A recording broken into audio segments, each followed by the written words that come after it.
வட்டிலில் மீந்த மோர் சோற்றை குடிப்பதற்காக அப்படியே கையில் ஏந்தி முகத்தை அதற்குள் செலுத்தினார் அப்பா.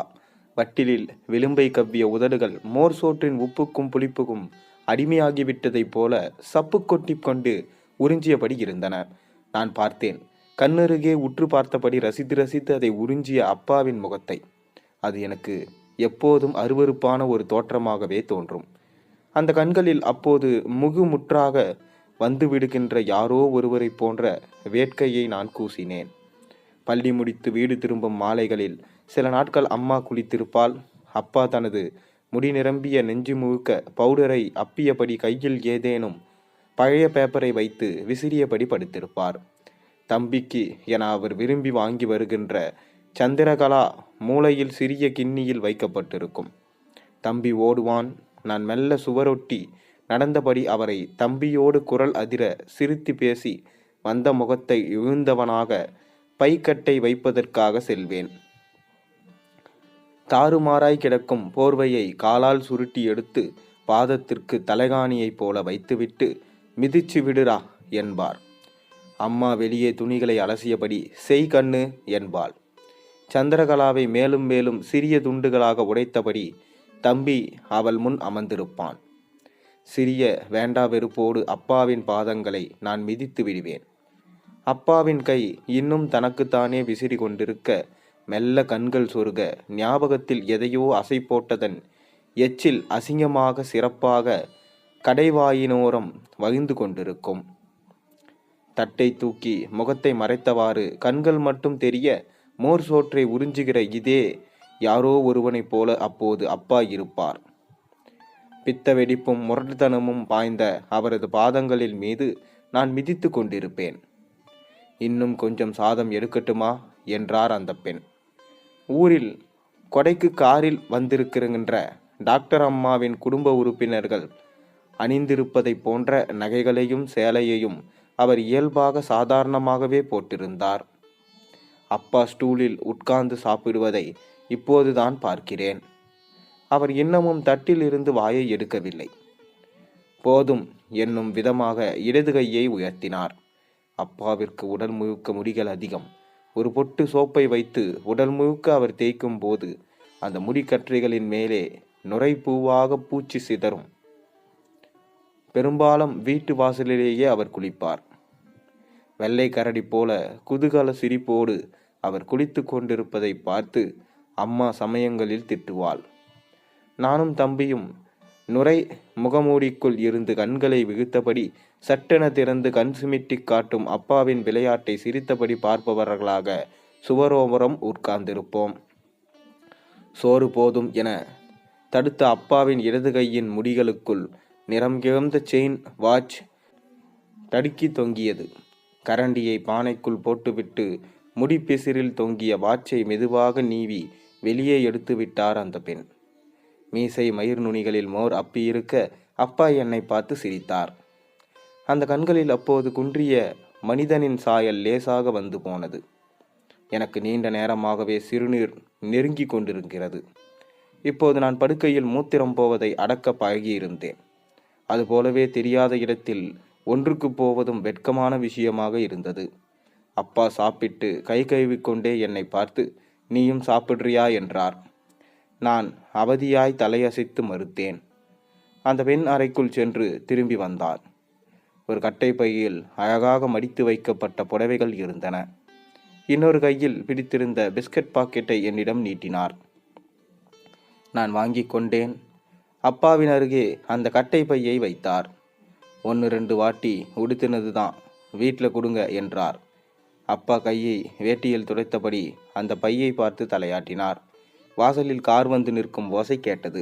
அப்பாவும் நானும் கோவில் மண்டபம் போலிருந்த அந்த வீட்டில் டிவி இருக்கும் அறையில் வந்து அமர்ந்து கொண்டோம். முகத்திலும் கழுத்திலும் வகிர்ந்த வியர்வையை தேங்காய் பூ டவலில் துடைத்தவராக அந்த மனிதர் வீட்டினுள் வந்தார். அப்பா எழுந்து நின்று வணக்கம் வைத்தார். சுவரில் மாட்டப்பட்டிருந்த புகைப்படங்களில் ஒன்றில் அந்த பெண்ணோடு இந்த மனிதர் இருக்கின்ற புகைப்படம் நெடுங்காலத்திற்கு முன்பு எடுக்கப்பட்டிருக்க வேண்டும். ஆனால் இந்த மனிதரின் முகமும் உடலும் அடைந்திருக்கின்ற இந்த சிதிலங்களில் கொஞ்சம் கூட அந்த பெண்ணிடம் நிகழாமல் இருப்பதை இன்னொரு முறை அந்த பெண்ணை பார்த்து ஒப்பிட்டு கொண்டேன். அப்பாவை மெலிதான யோசனையோடு பார்த்தவாறு அந்த வணக்கத்தை போலொரு வணக்கம் வைத்தார். அவரின் கையில் அசங்கிப் போயிருந்த டவலையும் சாவிக்கொத்தையும் வாங்கியபடி ஜமுனாவோட வீட்டுக்காரர் அவங்க மூத்த பையன் என அந்த பெண் புன்னகையோடு கூறினார்.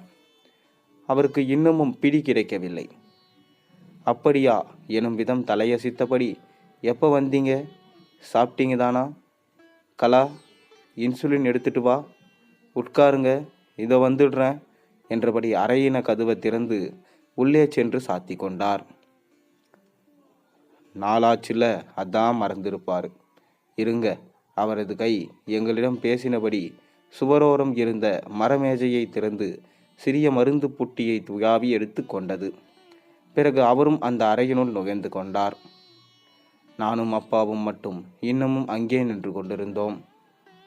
ஜன்னல் கம்பிகளின் நடுவே பூ வேலைப்பாடு கொண்ட ஒரு பகுதியின் மிகுது மிகுந்த வெயில் அந்த அறையின் தரையில் நேர்பூவை வரைந்திருக்க நான் அதனையே பார்த்து கொண்டிருந்தேன். அப்பா அவஸ்தையாக நின்று கொண்டிருப்பது போல் ஒரு உணர்வு. நான் அவர் பக்கம் திரும்பினால் ஒருவேளை என்னை பார்த்து சிரித்து சமணம் அடையக்கூடும். எனக்குள் அப்போது அப்பா இவ்வளவுதானா என்கின்ற ஒரு விதமான நானே அச்சமும் வருத்தமும் அடையக்கூடிய ஓர் எண்ணம் ஓடியது. அவரை மேலும் பலவீனானாக நான் வெறுக்கின்ற அந்த சிரிப்பை உமுகின்ற முகம் கொண்டவராக காட்ட நேருகின்ற அந்த பார்வை சந்திப்பை நான் ஜன்னல் வெளிச்சங்களை வேடிக்கை பார்ப்பது போல நடித்தபடி தவிர்த்தேன். காரில் திரும்பிக் கொண்டிருந்தோம். நான் இப்போதுதான் முதல் முறையாக காரில் செல்கிறேன். கால் மிதியாக அதில் விரிக்கப்பட்டிருந்த புத்தம் புது துணியில் எனது சிறங்குகளை பாதங்களை வைக்க கூச்சமாக இருந்தது.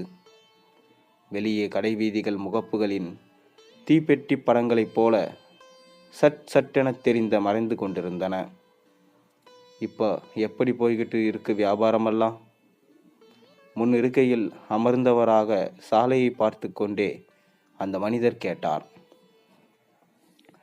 அப்பா டிரைவரின் தலைவரை நின்றிருந்த இருக்கையை பற்றி கொண்டு முன்னகர்ந்து அந்த மனிதனின் முகத்தை பார்த்தபடி, திருமங்கலத்துக்கு அங்கே பரவாயில்லை, நல்ல வெயில் காலத்தில் 1-2 லைன் எச்சு போவோம், ஐப்பசினாதான் முடைவியும், 10 பர்லாங் போவீங்களா தினமும், ஷேமனூரே 16 பர்லாங்கில் எட்டி வயல் போயிட்டு வராப்பலாம் ராவாகிறோம். அப்போ மயிரடந்த தனது கரத்தில் இருந்த செயின் வாட்சை பெருமிதமாக அப்போது மேலேற்றி விட்டு கொண்டிருந்தார். அந்த மனிதர் வெறுமனே தலையை மட்டும் அசைத்தார். பாட்டிலுக்கு எவ்வளவு கமிஷன் போடுறான் பட்டாணி இப்பெல்லாம்? அது தொலைவை பொறுத்துங்க. கலருக்கு 2 ரூபா, சோடானா 1 ரூபா போடுறாப்படி. ஆனாலும் நமக்கெல்லாம் ரொம்ப நெருக்கி எடுத்து கணக்கை பார்த்து மாட்டாப்படி. அடைமழை காலம்னா PV2 முட்டை அரிசி தூக்கிட்டு சொல்லணும். பாய் ஒரு மாதிரி நம்மளை அனுசரிச்சுக்குவாப்புல. அவர் தலையசைத்து கொண்டார். பின்ன இப்போ இந்த மாதிரி ஆள் கிடைக்கணும்ல. எவன் நிற்கிறான் ஒரே வேலையில்? எட்டனா கூட விட்டெறிஞ்சா ஓடுறானுங்க. டிரைவர் இன்னும் இறுக்கமான முகத்தோடு ஸ்டீரிங்கை பற்றி இருந்த கைகளை ஏதோ சண்டை போடுவதை போல இறுக பிடித்திருந்தான். இப்போ எல்லா பக்கமும் அப்படிதானுங்களே. நம்ம பழைய அகல கேரியர் சைக்கிள் காலத்து ஆளு. அதான் அப்படியெல்லாம் சுதாகரிக்க தெரியல. அது என்ன பெரிய புத்திசாலித்தனம்? 4 வாட்டி காசுக்கு வேலையை விட்டுட்டு மாறி மாறி ஓடுறவனுக்கு கையில் இருக்கிற சதி வேசியா போயிடுவா இல்லையா? விசுவாசம்னா இப்போ ஏமாளித்தனம்னு வானுங்க, லூசு தாயிலுங்க. விசுவாசம்னா நெல்லுமணியாத்தான் சோறு போடும். கையில் இருக்க சரஸ்வதிக்கு அது அமிர்தம். அது வளர்ந்து ஐஸ்வர்யத்தை மட்டும் திருப்பி தருவா. ஏத்தத்திலையும் இறக்கத்திலையும் ஒருத்தனுக்காகவே நின்னோங்கிற ஒரு வெறுப்பை மூங்கிலாட்டம் மனசுக்கு தந்துட்டு போவா. அதான் விசுவாசம். ஒருத்தனுக்கும் தர விஷயமே இல்லையா? அவருக்கு மூச்சு வாங்கியது. பின்னந்தலையில் மயிர்கால்களுக்கிடையே வியர்வை புள்ளிகள் அரும்பி எழுந்து பின்னங்கழுத்து முழுங்க சொத சொதவென ஈரமாகிருச்சு. டவலால் மென்மையாக அதை ஒற்றி எடுத்து கொண்டிருந்தார். அப்பா எதுவும் பேசாமல் அமைதியானார். கார் தெப்ப குளத்தை தாண்டி சென்று கொண்டிருந்தது. அவருக்கு இன்னமும் வியர்வை வைவது நிற்கவில்லை. ஒன்றிக்கொண்டே வந்தார். நெடுந்தொலைவுக்கு சைக்கிளில் அப்பா சோடா விற்றுவிட்டு வீடு திரும்பும்போது அவரது சட்டையெல்லாம் மழையில் நனைந்த காகிதம் போல உடம்பு முழுக்க ஒட்டி கிடக்கும். பக்கத்தில் செல்லும்போது வேர்வையுடன் வெக்கையும் உப்பு மனமாக இருக்கும். கங்காக விளைந்துவிட்ட கறிக்கட்டையை அடிப்பிருந்து வெளியே இழுத்து விட்டிருப்பதைப் போல அப்பா நின்றபடி மூச்சு வாங்குவார். பின்னங்கால் குதிரை சதை மீது சைக்கிள் மிதித்து மிதித்து வார்பிடித்து விட்டதை போல நெடு நரம்புகள் தின்னென்று எழுந்து நிற்கும். ஆனால் இந்த மனிதரின் வேர்வையில் மோசமான அவுகள் நெடி வீசிக்கொண்டே இருந்தது. உடம்புக்குள்ளிருந்து கட்டிகள் உடைந்து வெளியேறுவது போல கட்டற்ற வியர்வை வழிந்து கொண்டிருந்தது. அப்பா முகத்தில் ஒரு மிதமான புன்னகையோடு கேட்டார், இதுக்கு நாட்டு மருந்து எல்லாம் இருக்குங்களே? இங்கன கம்பம் பக்கத்தில் கூட சில நாட்டு மருத்துவங்க இருக்காங்க. வெறும் பச்சிலை சாறு பத்தியம்தான். அந்த மனிதரின் முகம் இறுகிவிட்டிருந்ததை பின்புறம் வரை உணர முடிந்தது. அவர் பதிலாக எதுவும் சொல்லவில்லை. கொஞ்ச நேர அமைதிக்கு பிறகு, டவுனுக்கு அடிக்கடி வரது உண்டோ? எப்பமாச்சுங்க. பரமக்குடியில் பாட்டில் இல்லைனா இங்கே வரது. ஆனால் அப்பா போன தீபாவளியிலிருந்து இங்கே தான் மாதம் ஒரு முறையோ 2 முறையோ வந்துக்கிட்டு திரும்புவார். எனக்கு நன்றாக தெரியும்.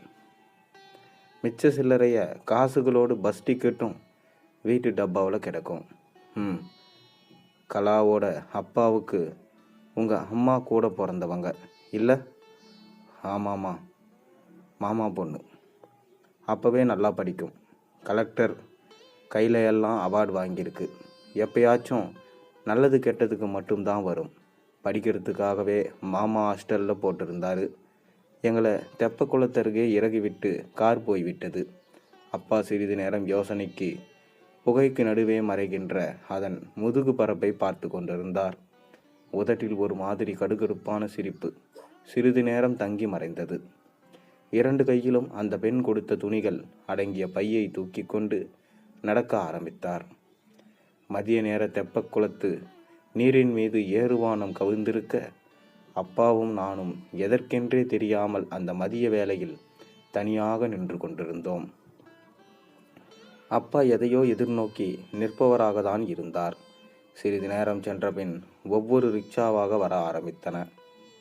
அனைத்தும் உடைந்த அப்பளம் போல, கூரை தோய்ந்த உடலோடு, கவிதைகளைப் போல அகட்டிய வடிவில் ஒழுங்கற்று சாலையில் உருண்டபடி வந்தன.